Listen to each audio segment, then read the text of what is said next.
For as long as I can remember, this has been the default. It's been the safe choice, the comfortable choice. But comfort is where innovation goes to die. We're in 2026, the gap between platforms isn't just closed, the landscape has completely shifted, and I realize that if I really love technology like I say I do, I can't keep living in a walled garden.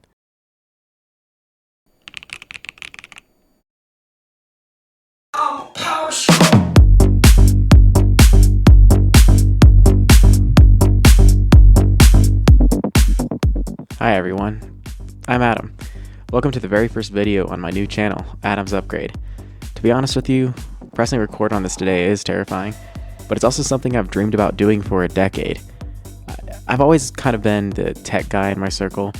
I'm the one obsessed with the latest processors, the one watching keynotes at 2 a.m., even attending the OnePlus 7 Pro event in New York just for fun. But for 10 years, I sat on the sidelines watching other creators make the videos I wanted to make. I told myself I didn't have the gear or the time or the personality, but the love for this stuff never went away. Honestly, it only grew. So I'm done waiting. I'm finally upgrading my own life by starting this channel. So what's this channel about? It's about consumer tech, software, and getting the most out of the devices we carry every day. But we're kicking things off with a massive experiment. I'm ditching the iPhone completely. After years of iMessage, AirDrop, and the blue bubble pressure, I'm moving my entire digital life to Android in 2026. Now, this isn't just a review of a phone. This is a documentation of the struggles and the freedoms I want to know. Is the ecosystem lock-in real, or is it just a mindset? Can a lifelong iOS user actually survive and thrive on Android this year? We're going to talk about the good, the bad, the customizable, and the frustrating. I'm going to be brutally honest about what I miss and what I don't miss about the world of Apple. But beyond the iPhone switch, this channel is going to cover tech that actually excites me. Whether that's smart home setups, audio gear, or deep dives into software that makes our workflow faster. I'm not here just to read a spec sheet to you. I want to explore how this technology actually impacts our lives. Does it make it better or just more distracted?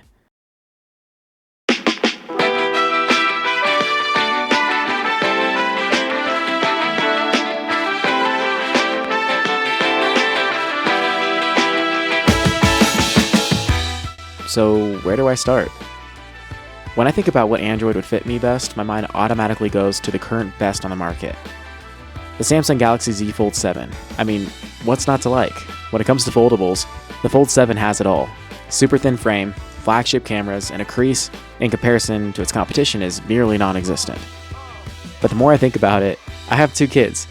That plastic inner display is bound to get damaged, and on top of that, I haven't heard amazing things about the battery. And I need something that I can rely on to last all day.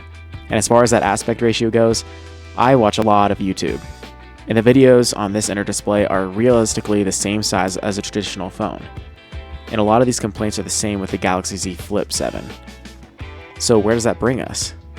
The Samsung Galaxy S25 Edge. Samsung came out with this in the middle of last year, and it is the first time that I've seen someone intentionally focus on slimness. And picking up this phone is pretty cool, but I'm not willing to sacrifice the battery life simply to have a skinnier phone.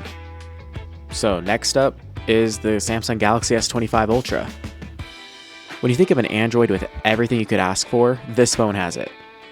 Top of the line cameras, huge battery, giant bright, fast anti-reflective screen, S Pen, and a solid titanium build. It couldn't get better from here, right? Well, let's see. What's next?